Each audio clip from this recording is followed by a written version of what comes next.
Hello, BookTube. I am about to get about, at long last, our 12K Q&A. I got all these questions a long time ago, and then my routine was interrupted because Frida Bean and I came up to Vermont for a little vacation.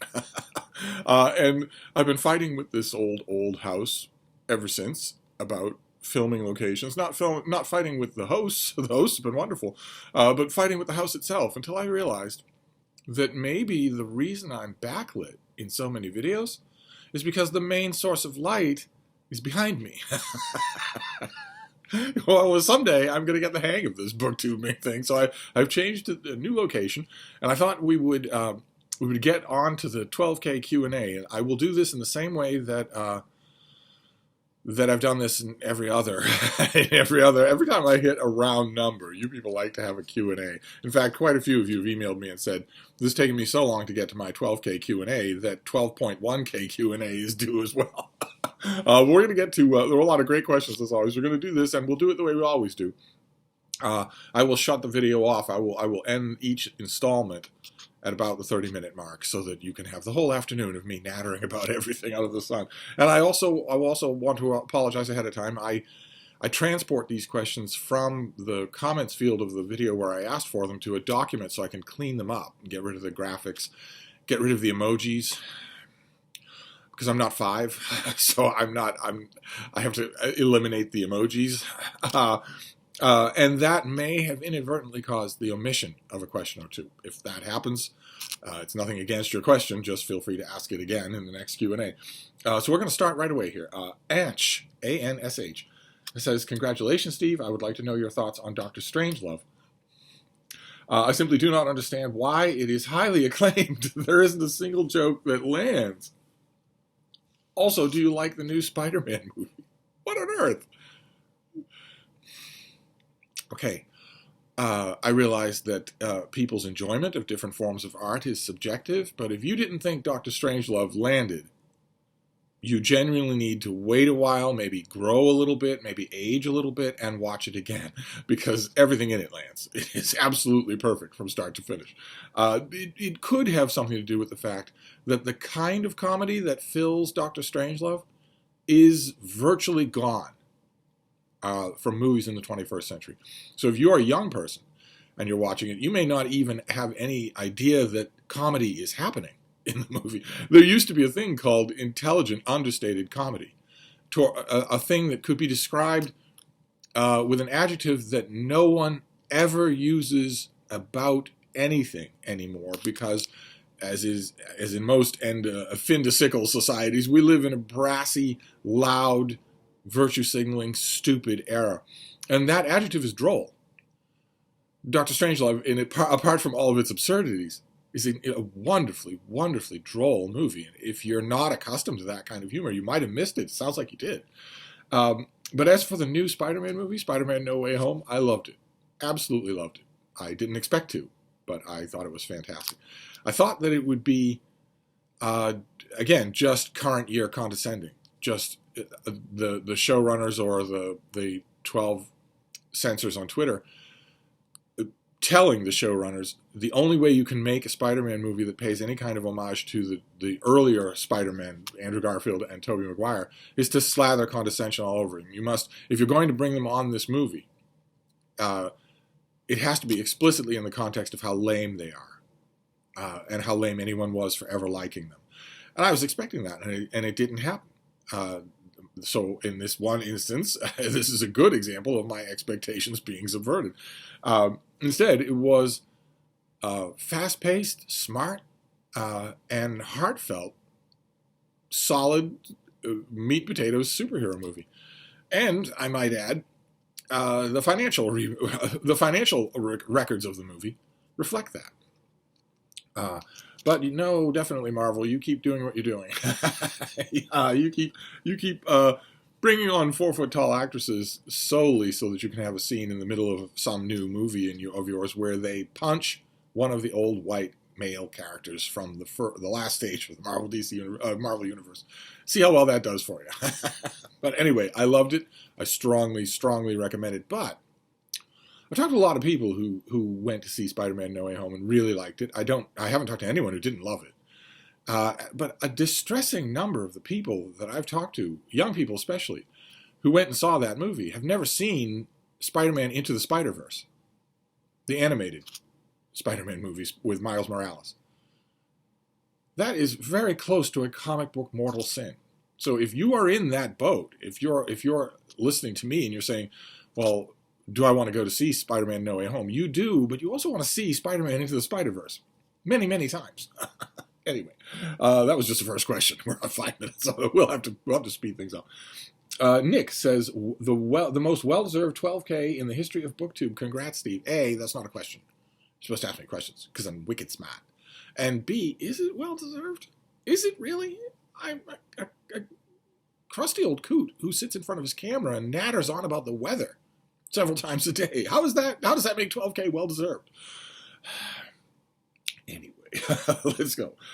Stella Papadimitriou says, congratulations on 12K. You deserve 10 times that and more. Oh my God. Never. No. There are too many of you running around the place as it is. Have you thought of doing a series of videos where you recommend one book each from each country in the world? Something like Read Around the World with Steve.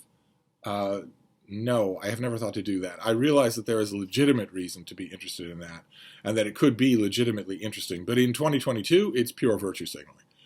It has been that idea has been co-opted as pure virtue signaling. Where the reason that you're highlighting a book from, I don't know, Laura Slobovia or wherever, is because the implicit reason in your videos that makes your voice go that one octave higher when you think you're being moral. The implicit reason is because people have downtrodden that country for so long that because you don't read books from that country, you're a bigot, but you could always be better. That kind of connotation for an around-the-world read-along is inescapable. It's absolutely inescapable. I like to call it the colony tour of BookTube. There are whole BookTube channels that are devoted to reading the literature of countries that the booktuber themselves couldn't have found on a map a year ago, and that don't have, let's be honest, a whole lot of formal literature. Anything better than those dead white men. But there is a legitimate way that it would be interesting. But the more personal, the more determining reason why I wouldn't do it is because I don't care where the author is from. I don't care about the author's country of origin. I care about the book. I don't care about where they're from. I don't care about its colonialized history. I don't care about their skin color. I don't care about their genetic makeup. I don't care about their gender. I don't care about any of that. I don't care about any of that. I'm not making a checklist. I'm not creating a spreadsheet. I'm not looking to see just how much of a bigot I am.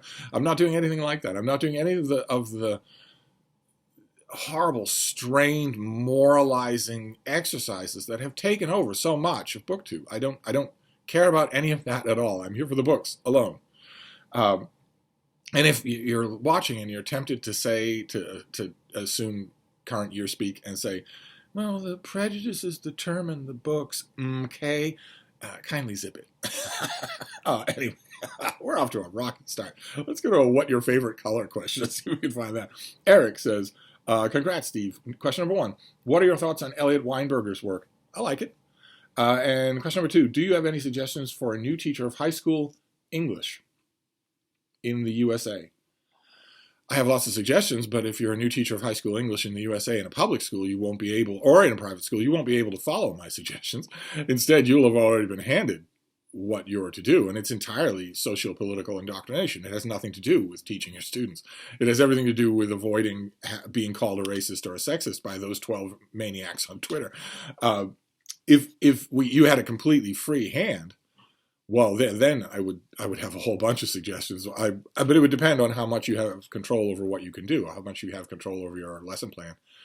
The times when I have taught, I have had a large amount of control over my lesson plan, and there are some key kryptonite bullets there that you can use to get past the ironclad indifference of your students. Your students' indifference, especially the indifference of the boys, is based on 2 things. One is their natural resentment. By the time you get them in high school, they are naturally starting to resent being told what to do. They still have a few more years where it's in their best interest, where you as an older person know it's in their best interest for them to do what they're told. But by that point, they're getting to the point where they don't like someone else just ordering it around on the basis of inherent factors over which they have no control.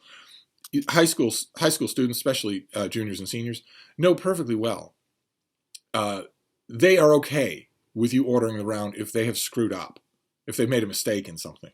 But they're not okay anymore. At that age, they're really getting not okay with you ordering them around just because you're older than they are, or you're in a position of authority to hurt them if they don't obey.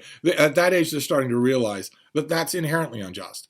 Whether it makes sense or not, whether it's the only way that society will work or not, whether it's ultimately to their good or not, it is inherently unjust, and they're starting to realize that, and they don't like it.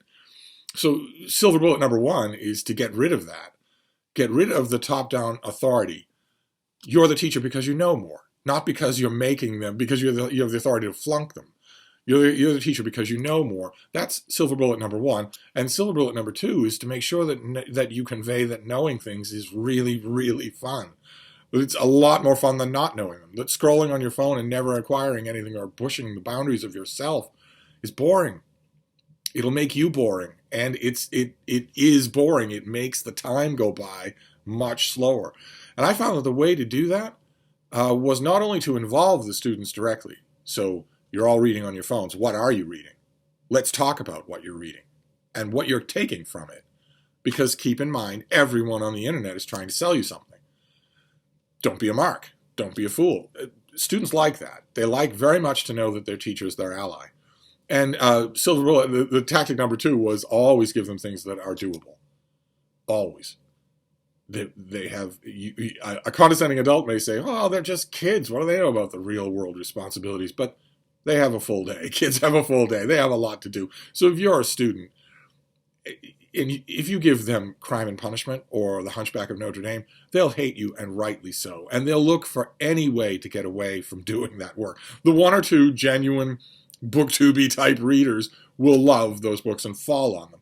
But most of them won't. Most of them will look for any way to get around doing an absurd amount of work. Instead, assign them short stuff. Great short stuff. Stuff that they can actually do.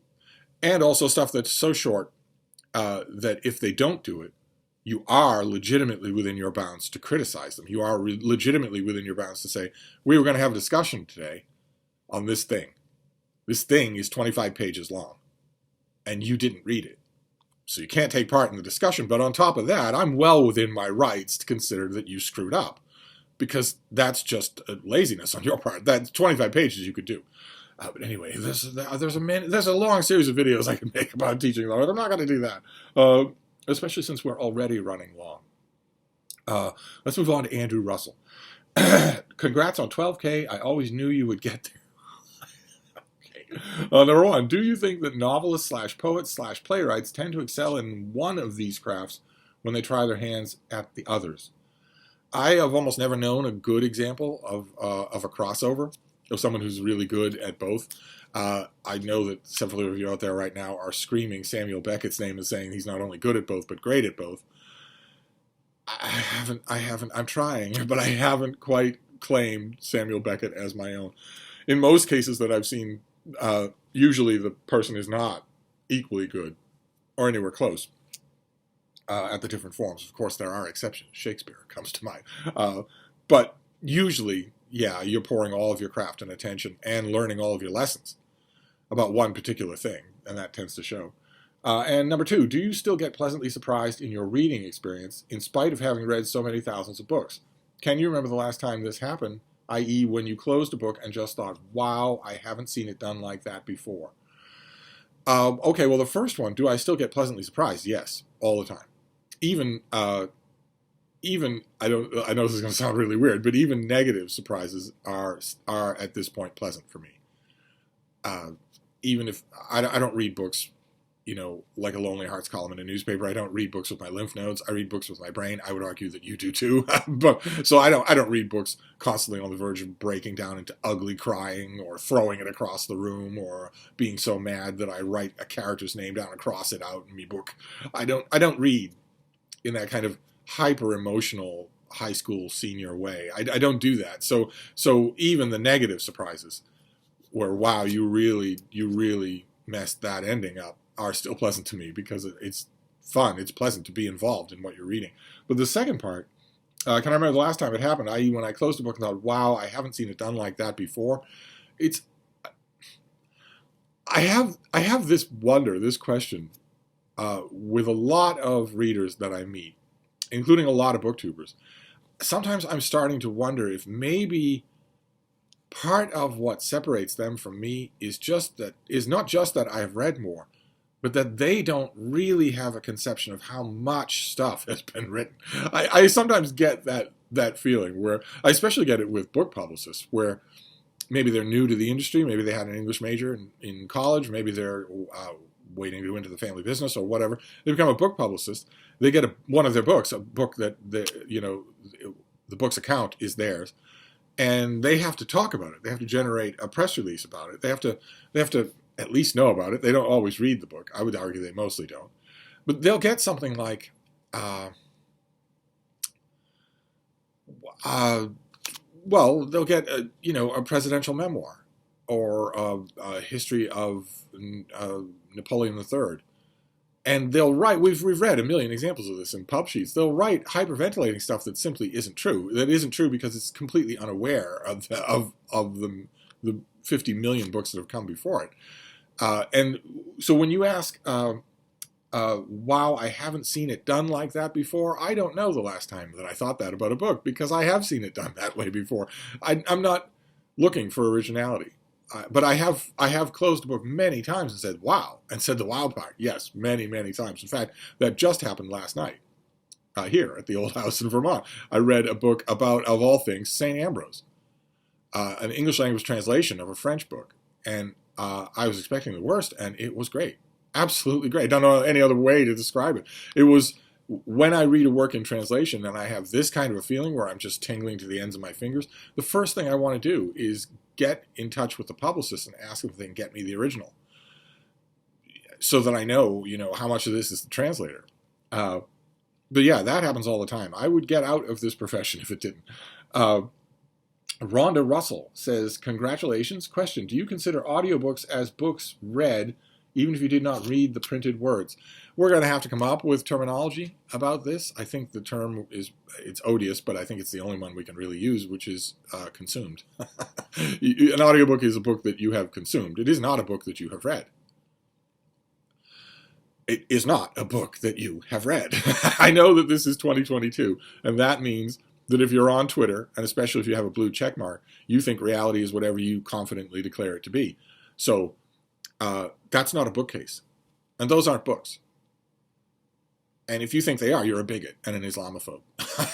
I know that is the era in which we live, but nevertheless, reading means something. The word reading means something. It means you're reading words on a page. If you're doing something other than that, or experiencing words on a page, like for instance with Braille, but where it is a private, silent experience, has been silent for centuries. Listening to an audiobook is not reading a book, obviously. It's a heavily intermediated experience. So many of the things that you do when you read a book are being done for you when you listen to an audiobook. You might like that, but it's less of an experience. It's less work for you. You're not allotting tone or pacing or anything like that to any part of the book. You're getting it directly from the audiobook. And there's almost no way that you're going to be able to disentangle those and impose your own after the fact. So I don't consider them to be reading, because they aren't reading. It just factually. I know this is 2022 and that reality is what you say it is, but that isn't true. Reading means something. The word means something. And when you're listening to an audiobook, you're not doing that word. Not that it's any less. It's nothing to be ashamed of. But it's not the same thing. No, I don't consider it the same. I wouldn't be surprised if somewhere down the line, Goodreads or whatever follows it, does create, or maybe they've done it already and I just don't know, a separate category for consumed as opposed to read. Or maybe not. Maybe they're in the grips of, well, if we call it read, then it will be read. Anyway, Very ranty. We'll get this out of our system for the first of these, and then it'll be done. Patrick O'Toole says, well done, Steve. Thanks for the constant entertainment. Question number 1. Could you tell us more about the most intelligent dog you've had? Or perhaps one of the more unusual personalities. Well, most intelligent dogs I've had have been beagles. Until now. This is, right now in my life, is the first time I've ever had a terrier. I have a miniature schnauzer. And Frida is very, very smart. That's feels like it's an understatement. But she's very, very smart. Not only in the raw mechanics of intelligence, like association and memory, but also in the higher realms of intelligence, such as inference and extrapolation. It really is just like having, another human in the room. It's been wonderful, absolutely wonderful. And that would be true for some beagles that I've had. Some of my boys were as dumb as bricks, but others were just that smart, just like that. And as far as unusual personalities goes, well, all dogs have very, very distinct personalities. Unusual in this case would have to go a long way. I've had some that did, including those of you who've been with this channel a very long time. My basset hound, Lucy, had an unusual personality, to put it mildly. She had an unusual personality.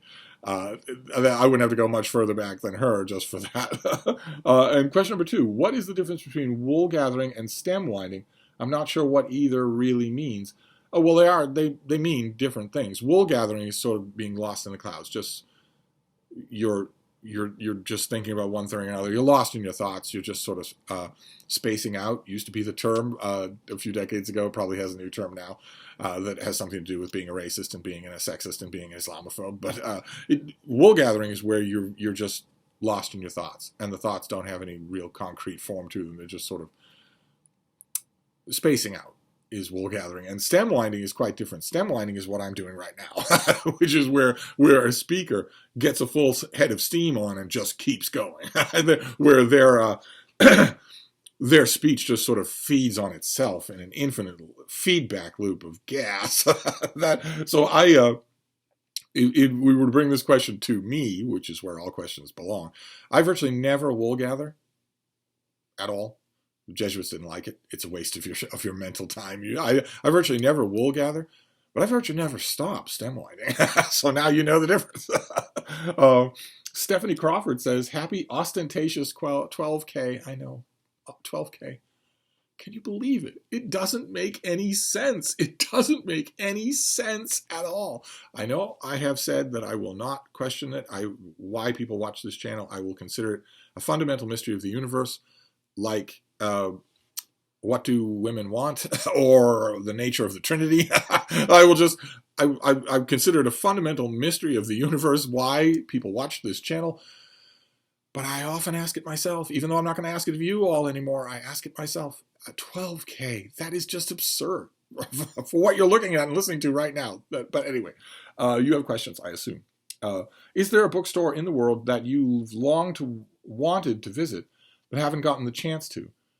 Well, all the big or famous or really neat ones I have visited at least once. There's like for instance in the American Midwest, there are some gigantic warehouses full of books that I've been to 1 or 2 times. You need a car to get to them. I don't have a car, and I don't live there anymore. I've been to all of those at least once. I've been to all the marquee bookstores at least once. I'm sure that there are great bookstores in the world that I don't know about.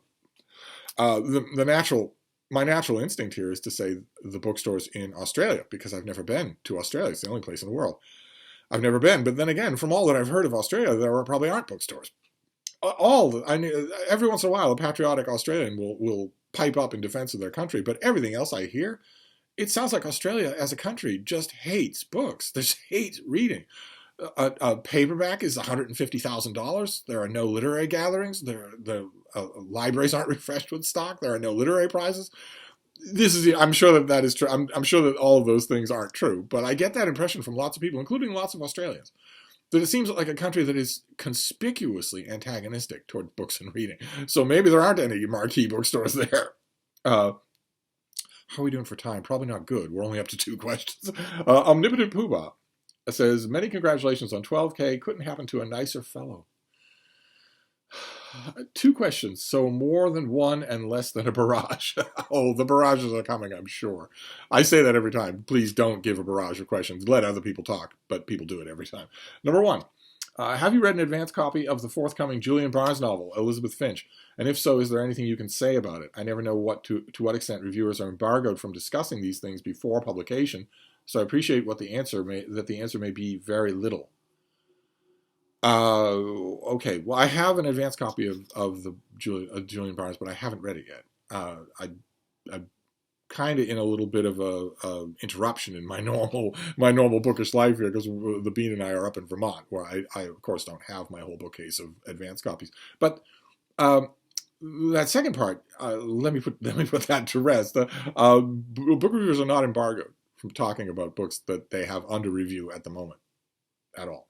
And in the United States of America in 2022, not in 2032, but right now, in 2022, in the United States, you couldn't embargo a book reviewer because they have a right to talk about whatever they want. They have the First Amendment guarantee of free speech. The reason why a book reviewer wouldn't talk about a book they have under review would be twofold. Some of my compatriots in the reviewing world are such impressionistic, genius-driven little daffodils that they don't know what they think about the book. They're still cogitating.